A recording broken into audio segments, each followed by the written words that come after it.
Under the 6th Hung King dynasty, the flow of Van Lang began to assume a different rhythm. If the earlier dynasties had been shaped primarily by stability, sedimentation, and harmony with nature, this period marked the moment when ancient Vietnamese society started to confront more clearly a new factor: pressure from the outside. This confrontation was not preserved through concrete historical records, but through collective memory crystallized in a singular legend, the legend of Saint Giong. In the consciousness of the people of Van Lang, Saint Giong was not merely a superhuman figure. The image of a 3-year-old child who could neither speak nor smile, suddenly growing into a mighty warrior when the land was in peril, reflects in a profound way how the society perceived itself.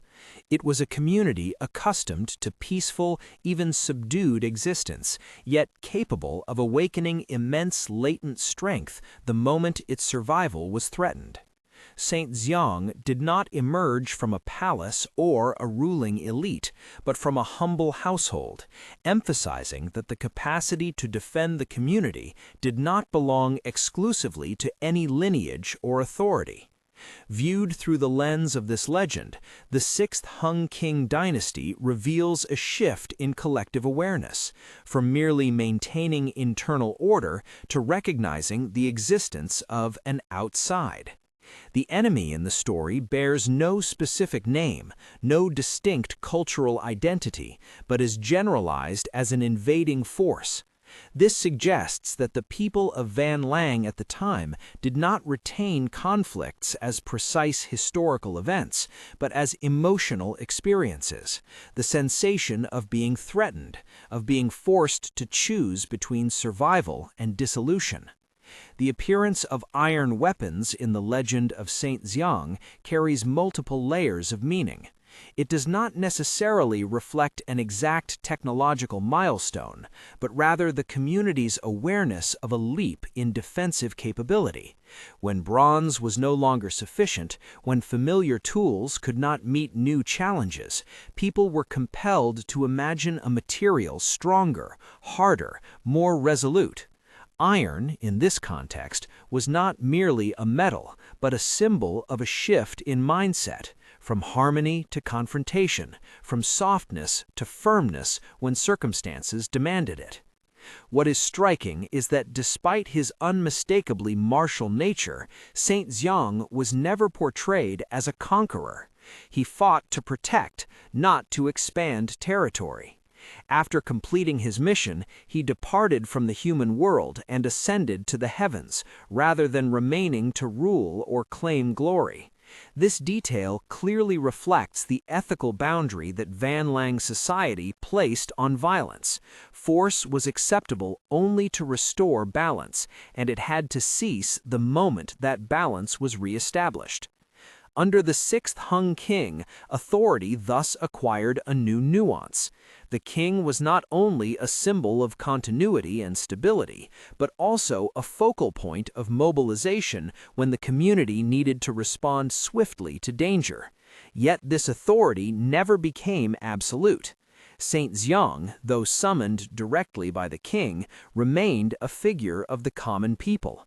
This points to a flexible social structure in which different layers of society could intersect when circumstances required. In spiritual life, this period marked the clearer emergence of symbols associated with protection and sacrifice. Bamboo, the final weapon of Saint Giong, holds particular significance. It was not a precious metal or a rare material, but something intimately woven into everyday life. When iron broke, bamboo could still fight. The message is profound. The strength of Van Lang did not lie solely in tools or technology, but in the ability to draw power from what was closest and most familiar. Ritual life under the 6th Hung King also took on new tones. Alongside ceremonies for harvests, water, and harmony, there began to appear rites commemorating the defense of the community. The worship of Saint Giong was not the veneration of an individual alone, but of a state of mind, a readiness to rise when necessary, without glorifying warfare as an end in itself. In oral memory, the image of villagers feeding Giong so that he could grow rapidly carries a clear communal meaning. No individual could become a force of such magnitude without collective support. Every bowl of rice, every piece of cloth was a silent contribution, yet together they made the miracle possible. This reflects how the people of Van Lang understood conflict, not as the task of warriors alone, but as a shared responsibility of the entire society. The sixth Hung King dynasty can therefore be seen as the period when the notion of territory began to take clearer shape in collective consciousness. This was not territory defined by rigid borders, but a shared living space that required protection. Mountains, rivers, and villages were not merely places of residence, but extensions of the community itself. To lose them was to lose one's own identity. After the conflict passed, Van Lang did not descend into militarism. On the contrary, the return to ordinary life was swift. Saint Giong departed. Weapons were stored away in memory rather than turned into instruments of domination. This demonstrates that the sixth dynasty did not become trapped in a prolonged cycle of violence, but preserved the core spirit of earlier eras, balance and restraint.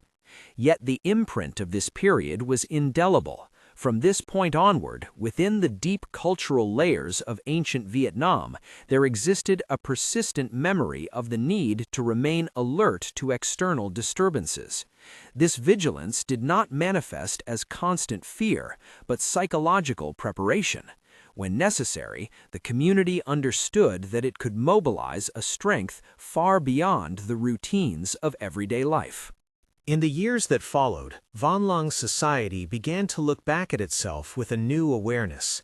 Peace was no longer taken as a given, but understood as the outcome of continuous attentiveness. This realization did not plunge people into anxiety, but instead fostered a form of gentle vigilance. Villages became more closely knit, not through rigid laws, but through habits of observation and information sharing. Unusual signs, from nature, from unfamiliar strangers, from trade routes, were noted more carefully than before as a reflex learned through experience. The sixth Hung King dynasty, therefore, witnessed a subtle shift in community structure. The roles of those with lived experience, village elders, ritual specialists, and individuals who had taken part in defense, grew more significant. They were not military commanders, but keepers of memory. Through their stories, the community learned how to recognize danger without having to confront it again directly. This was a distinctive form of knowledge transmission in which understanding was inseparable from ethics and lived experience. In ritual life, the presence of Saint Giong gradually moved away from the image of a warrior toward that of a guardian spirit. Ceremonies associated with him no longer emphasize the act of fighting, but the moment of rising up. Ritual gestures, invocations, and folk songs revolved around a single idea. When the moment comes, there is enough. Enough strength, enough people, enough resolve. This reflects a deeply rooted ancient Vietnamese belief. One does not need to be the strongest, only ready at the right time. Bamboo continued to occupy a central place in the cultural symbolism of this period. Beyond its role as a weapon, bamboo permeated architecture, ritual objects, musical instruments, and living spaces. Bamboo hedges were not only for protection, but for creating a soft boundary between inside and outside. They did not seal the community off completely, yet they were not fully open either. This image powerfully captures how Van Lang positioned itself in a wider world, neither isolated nor unguarded. In economic life, the sixth Hung King dynasty did not bring about the militarization of production. On the contrary, agriculture and craftsmanship maintained their steady rhythm, but with a growing sense of preparedness. Rice seeds were stored more carefully, communal granaries were reinforced, and tools were produced with a margin of surplus. What is striking is that this preparedness did not translate into hoarding power, but into safeguarding the community. Those who managed the granaries were accountable to the collective. They did not own what they kept. Exchange between regions during this period also gained a new layer of meaning. It was no longer only about material goods, but about information. Stories of conflict, of other groups, of distant lands were shared during encounters. Such information was not meant to incite fear, but to broaden perspective. Vanlong began to see itself as part of a larger space, inhabited by other communities with their own ways of life. In legends and folk songs, characters gradually became less entirely supernatural.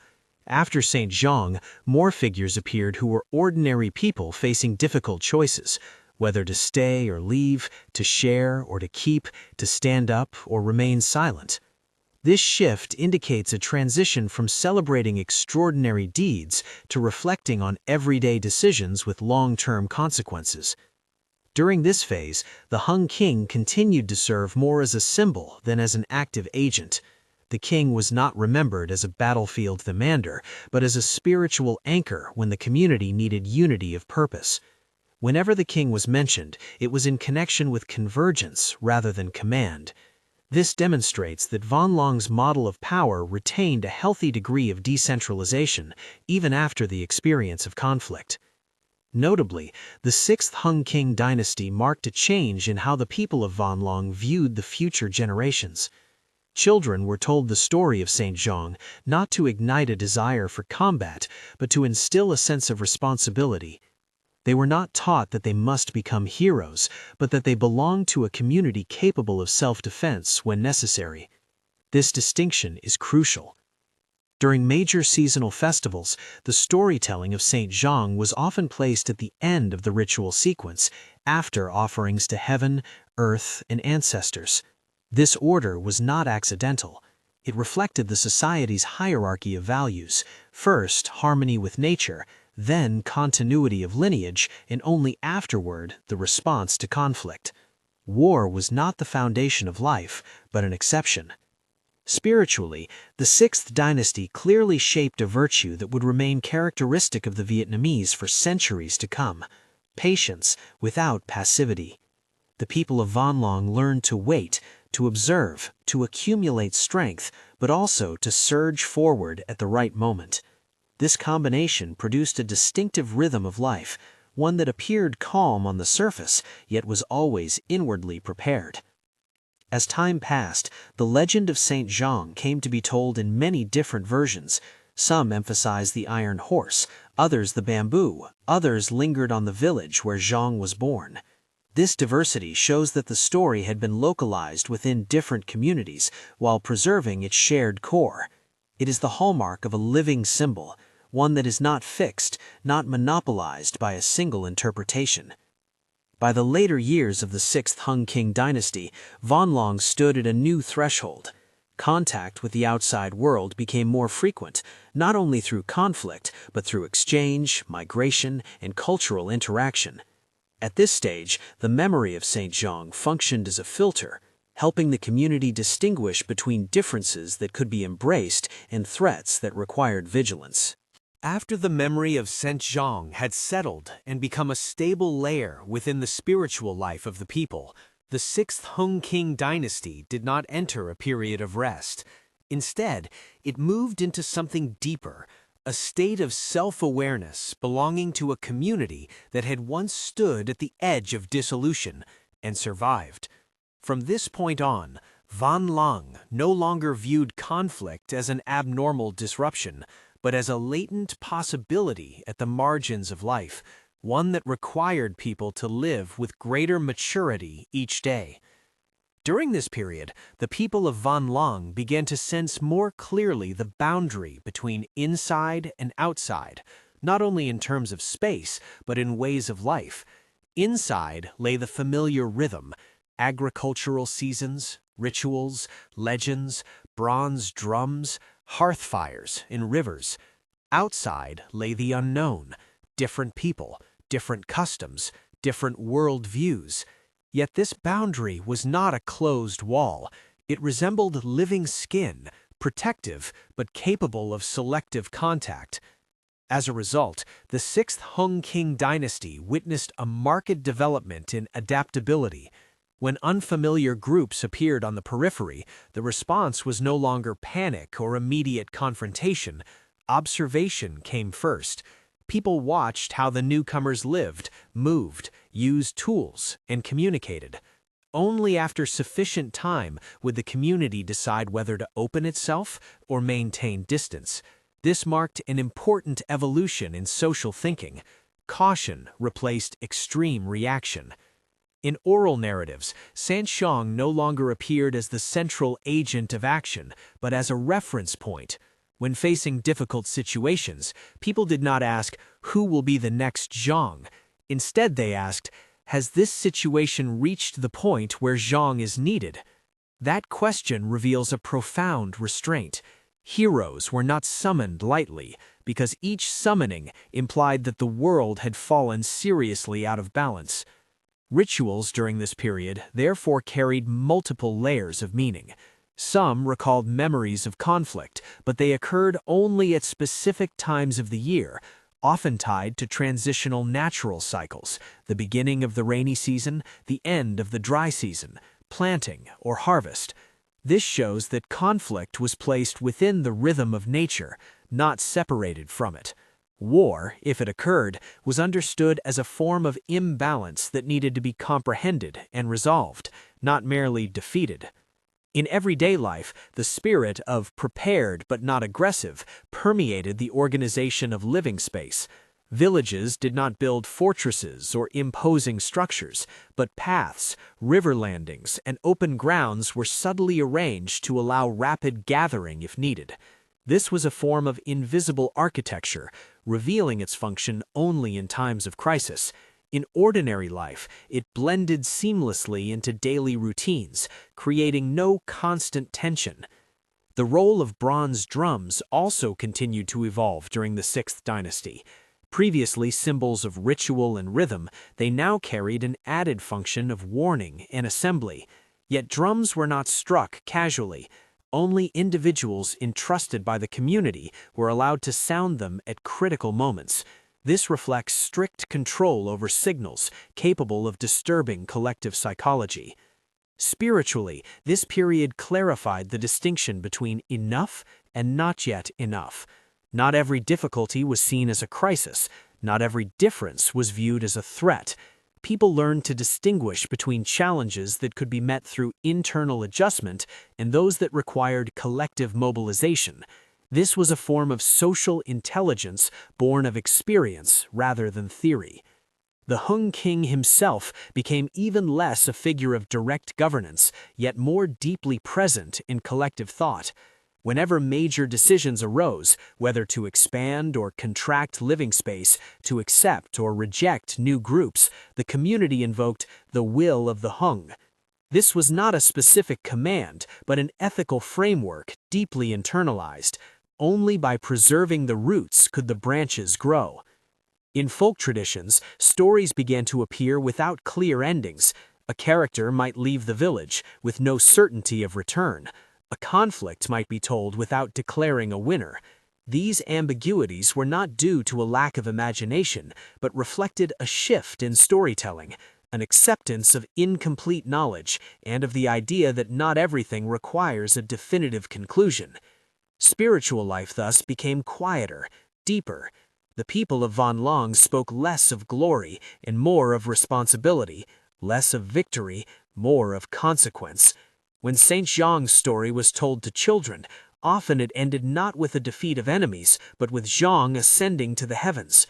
That withdrawal carried powerful meaning. Strength is temporary. Enduring order is what must be preserved. By the final phase of the Sixth Hung King dynasty, Van Long reached a mature historical consciousness. Though writing did not yet exist, collective memory had grown dense enough for people to distinguish between before and now. They understood that society had changed, that what once worked might not work forever. This awareness opened the possibility of transformation for later dynasties. The sixth dynasty, therefore, was not merely the era of a heroic legend, but the era of learning after heroism. It taught society to live with the memory of war without being haunted by it, how to preserve identity without closing itself off, how to prepare for upheaval without losing the rhythm of everyday life. And as the flow of Vanlong continued into later dynasties, where contact with the outside world became increasingly tangible, the spirit of the sixth Hung King remained, like a quiet but resilient underlying layer, a layer of vigilance, of the ability to rise when necessary, and more importantly, of knowing when it was not necessary to rise. From this delicate distinction, early Vietnamese history gradually moved beyond a purely mythic space into more complex chapters, where people confronted not only nature in external forces, but also their own choices. And the foundation for that capacity to choose was not violence or ambition, but a depth of spirit forged throughout the sixth Hung King dynasty.